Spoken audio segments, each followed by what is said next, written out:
Hello दर्शक बंधु, आज मु आपण मानंकु मोर गोटे अंगे निभा देसी कहानी कहिबी केमिति मु गोटे बंगाली माइकिना को गेही थिली। ताहले चलंतु आरंभ करिबा। अपार्टमेंट रे आम पड़िसा घरे रहंती गोटे छोट परिवार। सेही परिवार रो स्त्री मौमिता आम ई कहानी रो मुख्य चरित्र। प्रायतः सबुदिन संध्यारे मु ऑफिस रो फेरिबा बेले मौमितांक सह देखा हुए। आम फ्लोर रे आउ दुई जनक महिलांक सह से मिसी इवनिंग वाक करुथांती। मते असुविधारे देखि सेमाने कौन सबु खुसुरु फुसुरु हुअंती आउ हसी दियंती। मु लक्ष्य करे मौमिता किंतु मते निरीखी चाहे। मु से आड़े विशेष ध्यान दिए नाही। किछि दिन परे मु लक्ष्य कली दिन बेले मु लंच ब्रेक रु घर को फेरिबा बेलकु मौमिता घर कबाट खोली थाए आउ से सेठी छिड़ा होई थाए। मु घर बाहरी तांको घर सामने हेले से धीरे कबाट बंद कर दिए। प्रथमे प्रथमे मते सब मात्र संजोग भली लागुथिला, किंतु लक्ष्य कली प्राय सबुदिन से एमिति करे।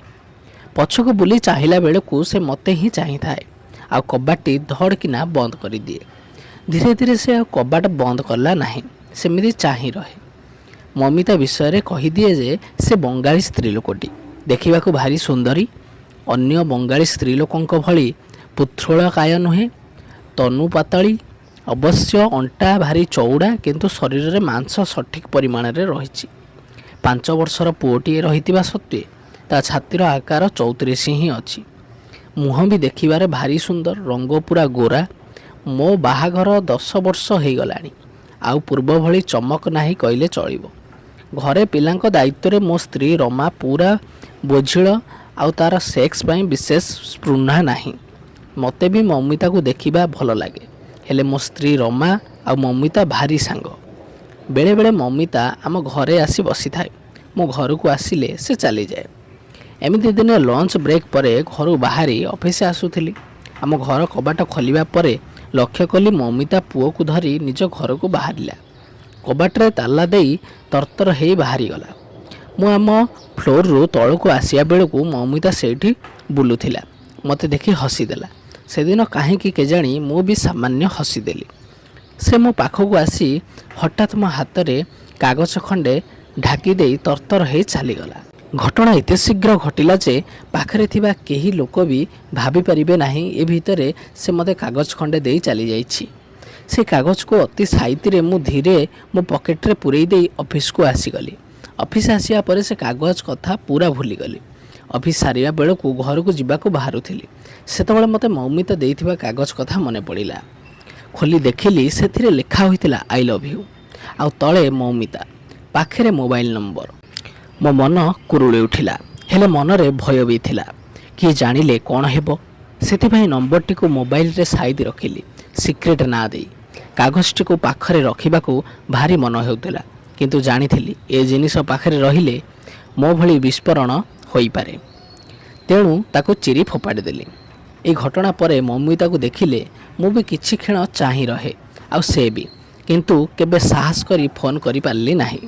दिने संध्यारे रमा आसी कहिला, ए शुणुछ मम्मीर पुओ देह कौन खराब होइछि, विनोद भाई नाहांती, तमे टिके जाई किछि औषध आनी देबो। मु कहली कोन हेछि। रमा कहला तमे जाओ ममिता को पचारि देबो। मु घर को बाहरिली। पड़िसा घर कबाट मारिबा पूर्वरु ममिता कबाट खोलिला आ मु पचारिली बिटुर कौन हेछि। से भितर को चली गले। त्या मु भी तांको पछे पछे भितर को जीवाको बाध्य हेली। भितर रूम रे बिटु खटरे सोईथिला। पाखको जाई देखिली सामान्य ज्वर होईछि। कहली ज्वर पाई किछि औषध घरे रखि नाहंती। से मुंड हले नाई कहिबा परे खाली एतिकी कहले टिके ठंडा हेछि आ ज्वर होईछि। मु घर बाहरी आसिली। आम घर रमा को पचारिली ज्वर पाई किछि औषध घरे अछि कि। रमा अलमारी खोली देखिबा परे कहिला ना नाही। कहला जाउन तळे दुकान रु नै आसीबो। दुकान को जाई औषध धरी आसिली। आ ममिता कबाट पाखरे छिड़ा होइथिला। मते देखि भीतर को चली गला आ मु पछे पछे गली। औषध केमिति खुआइबागु सेई कथा बुझेई देई आसुची बोली कहिबा बेले पचारिला मो चिठीर किछि उत्तर देलनि जे। मु अटकी गली। कहली आपण विवाहित, मु भी। एबे लव यू कहिबार यथार्थ आ कोन अछि। से कहिला मते आपण भारी भल लागंती। मु हसी देई कहली ठीक अछि, हेले भल लागिले कोन करिवे, निज परिवार छाड़ी देई पारिबो। ସେ ମୋତେ କେମିତି ଗୋଟେ ଚାହିଁବା ପରେ କହିଲେ, ନା ସେ ସବୁ ତ ସମ୍ଭବ ନାହିଁ, ହେଲେ ଆମେ ଭଲ ସାଙ୍ଗ ତ ହୋଇପାରିବା। ମୁଁ ସେଠୁ କହିଲି, ସାଙ୍ଗ? ପ୍ରଶ୍ନ କଲି। ସେ କହିଲେ, ହଁ, ବେଳେବେଳେ ଇଚ୍ଛା ହୁଏନି କି ପୁଣି ଥରେ ବୟସର ପଛକୁ ଫେରିଯିବାକୁ, ଯେମିତି ସାଙ୍ଗସାଥି ହୋଇ ବୁଲୁଥିଲେ ସେମିତି ହସ ଖେଳି ବୁଲିବାକୁ। ସେ କହିଲେ। ମୁଁ ଶୁଣିଥିଲି, ହସିଦେଲି ଆଉ କହିଲି, ସେ ସବୁ କ'ଣ ସମ୍ଭବ? ଜାଣିଛନ୍ତି ଏବେ ସାଙ୍ଗ ହେଲେ ସବୁ କ'ଣ ହେଉଛି? ସେ ତୁରନ୍ତ କହିଲେ, ଜାଣିଛି, କିନ୍ତୁ ମୋତେ ଭାରି ଇଚ୍ଛା ହେଉଛି। ଆପଣ ଭାରି ହ୍ୟାଣ୍ଡସମ୍, ଆଉ ଆପଣଙ୍କୁ ଦେଖିଲେ ମୋତେ ଭାରି ଭଲ ଲାଗେ। ଇଚ୍ଛା ହୁଏ ଆପଣଙ୍କ ସାଙ୍ଗରେ ବସି ଗପ ହୁଅନ୍ତି। ସେ ଅଟକି ଗଲା ପରେ ମୁଁ ପଚାରିଲି, କ'ଣ? ସେ କିଛି କହିଲେନି, କିନ୍ତୁ ଆଉ ଟିକେ ପାଖକୁ ଆସି ମୋତେ ଭିଡ଼ି ଧରିଲେ। ପ୍ରଥମ ଥର ମୋ ସ୍ତ୍ରୀ ବ୍ୟତୀତ ଆଉ କେହି ଜଣେ ମୋତେ ଭିଡ଼ି ଧରିଥିଲା। ମୋତେ କେମିତି ଲାଗୁଥିଲା, କିନ୍ତୁ ନିଜଠୁ ଅଲଗା କରିବା ପାଇଁ ଇଚ୍ଛା ବି ହେଉନଥିଲା। କିନ୍ତୁ କେହି କାଳେ ଆସିଯିବ ବୋଲି ତାକୁ ଦୂରେଇ ଦେଇ କହିଲି, ଇଏ କ'ଣ କରୁଛନ୍ତି? କିଏ ଦେଖିଲେ କ'ଣ ହେବ?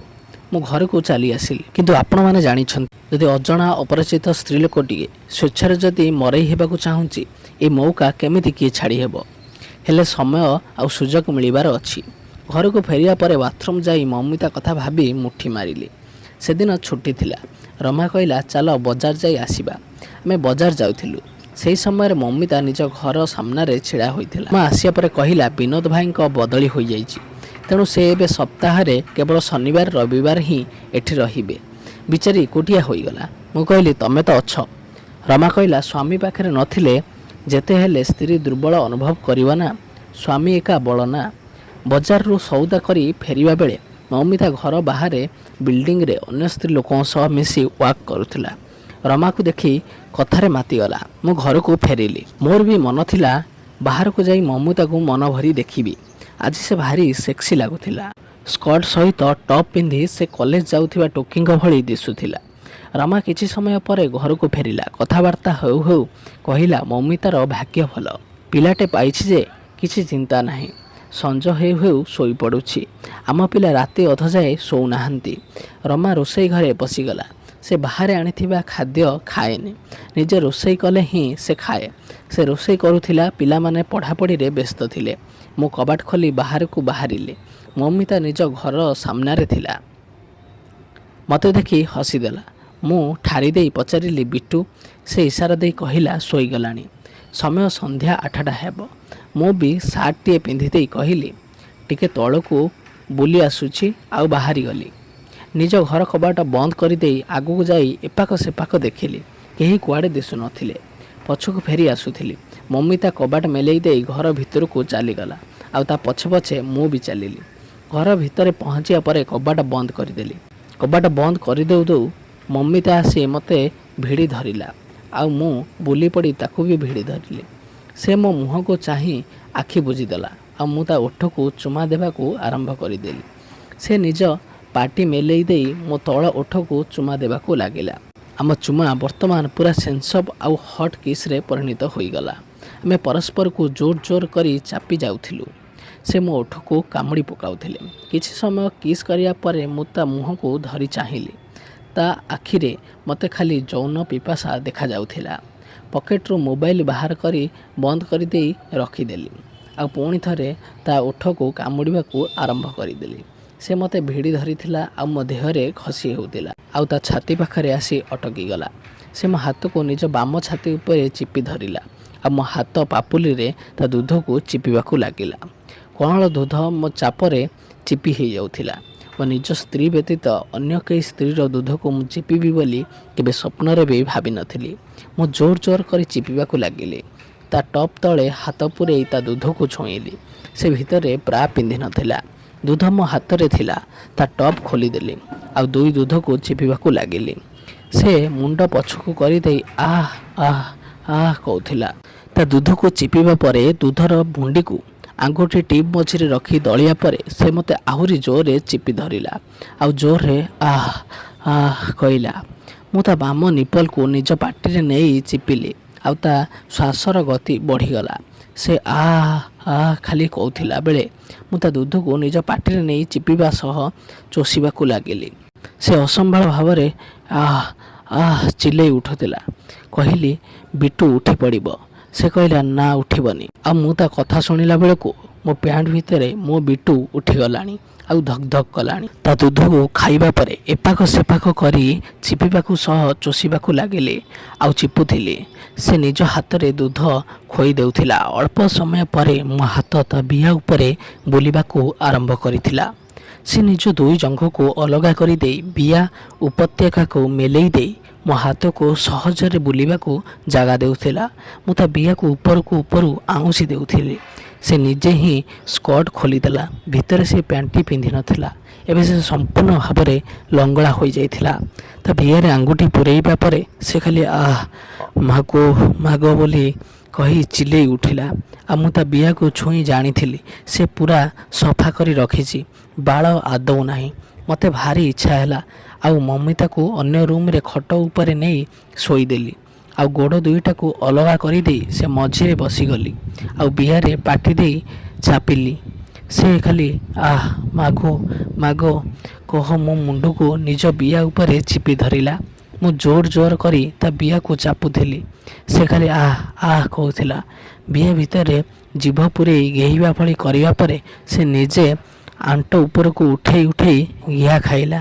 ବିଆକୁ ଅଳ୍ପ ସମୟ ଖାଇବା ପରେ ସେ କହିଲା, ମୋ ବିଆ ଏବେ ପୁରା ଓଦା ହୋଇଗଲାଣି, ପ୍ଲିଜ୍ ଏବେ ମୋତେ ଘେହି ଦିଅ।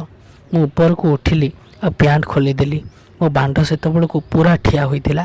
ସେ ମୋ ବାଣ୍ଡକୁ ହାତରେ ମୁଠେଇ ଧରି ଆକାର ମାପୁ ପାଟିରେ ପୂରେଇ ଦେଇ ଓଦା କରିଦେଲା। ତା ଲାଳ ମୋ ବାଣ୍ଡକୁ ପୁରା ଓଦା କରିଦେବା ପରେ ତା ବିଆ ଉପରେ ରଖି ଘଷିଲି। ସେ ଖାଲି ମାଗ କହି ଚିଲେଇ ଉଠୁଥିଲା। ବିଆରେ ବାଣ୍ଡକୁ ପୂରେଇ ଦେଲି। ବିଆ ରସାଳ ଥିଲା ଆଉ ସେ ପୁରା ମେଲେଇ ଦେଇ ଦେଖାଉଥିଲା। ମୋ ବାଣ୍ଡ ଭିତରେ ପଶିବା ପରେ ଜୋରଦାର ଘିଁ ଚାଲିଲା। ସେ ଖାଲି ଆଃ କହି ଚିଲେଇ ଉଠୁଥିଲା ଆଉ କହୁଥିଲା, ଅନେକ ଦିନ ହେଲା ଏଇଥିପାଇଁ ମୁଁ ଅପେକ୍ଷା କରିଥିଲି। ମୋତେ ଆଜି ପୁରା କଲବଲ କରିଦିଅ। ମୁଁ ବି ଜୋର କରି ଧକ୍କା ମାରିବାରେ ବ୍ୟସ୍ତ ହୋଇଗଲି।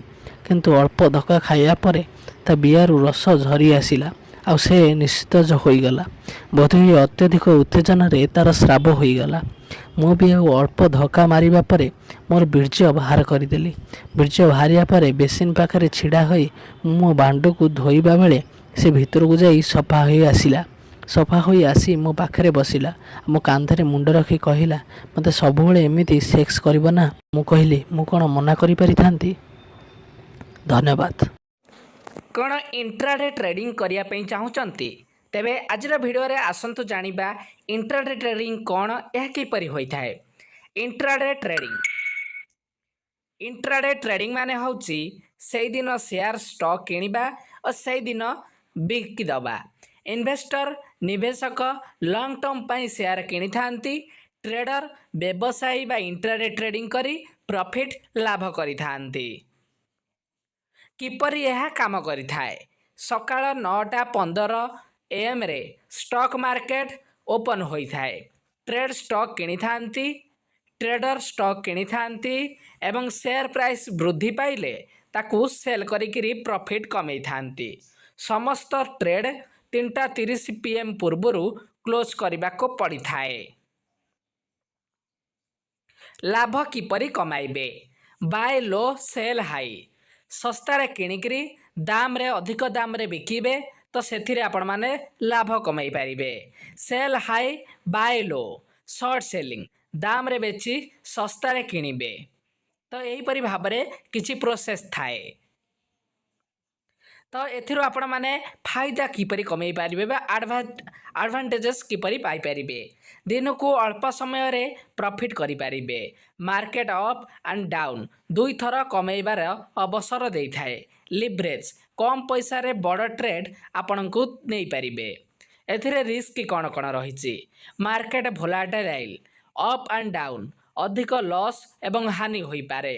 ସର୍ଟ ଟର୍ମ ଡିସିସନ୍, ଦ୍ରୁତ ସିଦ୍ଧାନ୍ତ ନେବାକୁ ପଡ଼ିପାରେ ସାଙ୍ଗେ। Long term investment benefit, dividend bonus ଏଥିରେ ଆପଣମାନଙ୍କୁ ମିଳିଥାଏ। ଇଣ୍ଟ୍ରାଡେ ଟ୍ରେଡିଂ ପାଇଁ କିଛି ଟିପ୍ସ। ଷ୍ଟପ୍ ଲସ୍ ଲଗାଇବା ଶିଖନ୍ତୁ। ଏଥିରେ ଆପଣମାନଙ୍କର ହାନିରେ କଣ୍ଟ୍ରୋଲ ରହିବ। ନ୍ୟୁଜ୍ ଆଣ୍ଡ ମାର୍କେଟ ଟ୍ରେଣ୍ଡକୁ ଫଲୋ କରନ୍ତୁ, ଯାହାଦ୍ୱାରା ଆପଣମାନେ କେଉଁ ସେୟାର କେତେ ଉପରକୁ ଯାଉଛି କେତେ ତଳକୁ ଯାଉଛି ଏହା ଅତି ସହଜରେ ଜାଣିପାରିବେ। ଇମୋସନ୍ ଉପରେ କାବୁ ରଖନ୍ତୁ। ସ୍ମଲ୍ କ୍ୟାପିଟାଲରେ ଟ୍ରେଡିଂ କରନ୍ତୁ।